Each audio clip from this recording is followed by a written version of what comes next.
আমরা তো chilli chicken খেয়ে অভ্যস্ত, কিন্তু গরুর মাংস দিয়ে কখনো কেউ চিলি চিকেন করে খেয়েছেন? আজকে আমি এটা করে দেখব কতটা মজাদার, সেটা আপনাদের সাথে শেয়ার করবো। আসসালামু আলাইকুম এভরিওয়ান, কেমন আছেন সবাই? আশা করি সবাই অনেক বেশি ভালো আছেন।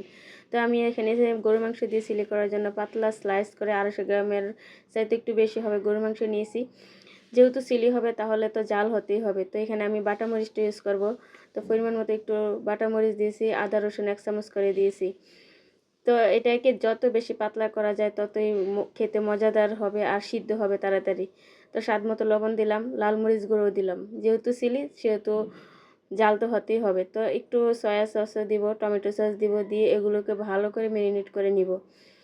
আর বিশেষ করে চিলির মধ্যে মরিচ আর সস এই দুটাই বেশি কার্যকরী এটা খাওয়ার জন্য, টেস্টের জন্য।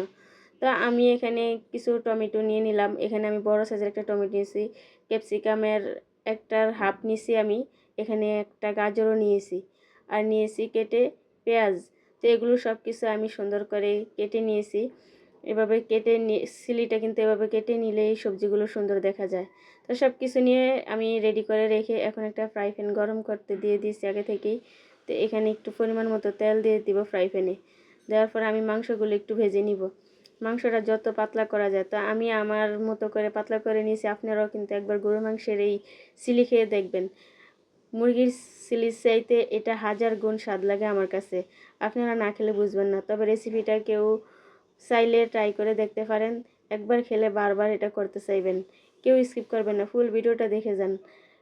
একবার হলো রেসিপিটা ট্রাই করবেন বাসায়। তো আমি মাংসগুলো একটু ভেজে নিয়েছি, দেখেছেন অল্প তেলের মধ্যে ভেজে নিয়েছি। এখন এই সবজিগুলোকে একটু ভেজে নিব। চাইলে আপনারা রেড ক্যাপসিকাম, ইয়েলো ক্যাপসিকাম এগুলো ব্যবহার করতে পারেন। তা আমি সবুজটা ছিল ওটা দিয়ে আমি আজকে রান্না করব। তো এখানে আমি একটু স্বাদ মতো লবণ আর 1 চামচ চিনি দিয়েছি। জালের ব্যালেন্সটা ঠিক রাখার জন্য 1 চা চামচ চিনি দিয়েছি। তো সবজিটা কিছুক্ষণ ঢেকে রান্না করব। সবজি বেশিক্ষণ ঢেকে রাখা যাবে না, তাহলে সবজির কালারটা নষ্ট হয়ে যাবে। তো এখানে আমার প্রায় সবজিটা 50% সিদ্ধ হয়ে গেছে। এখন আরও একটু আমি সস দিয়ে নিব। এখানে সয়া সসও দিলাম পরিমাণ মতো আর একটু, আর টমেটো সস দিয়ে দিব।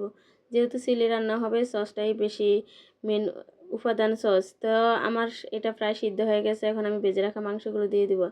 আমার কিন্তু ভাজার মধ্যে মাংসটা প্রায় সিদ্ধ হয়ে গেছে, এখন বাকিটাও পুরোপুরি সিদ্ধ হয়ে যাবে। এটা কিন্তু খেতে অসাধারণ। আপনারা এই রেসিপিটা যদি একবার ট্রাই না করেন তাহলে বুঝবেন না।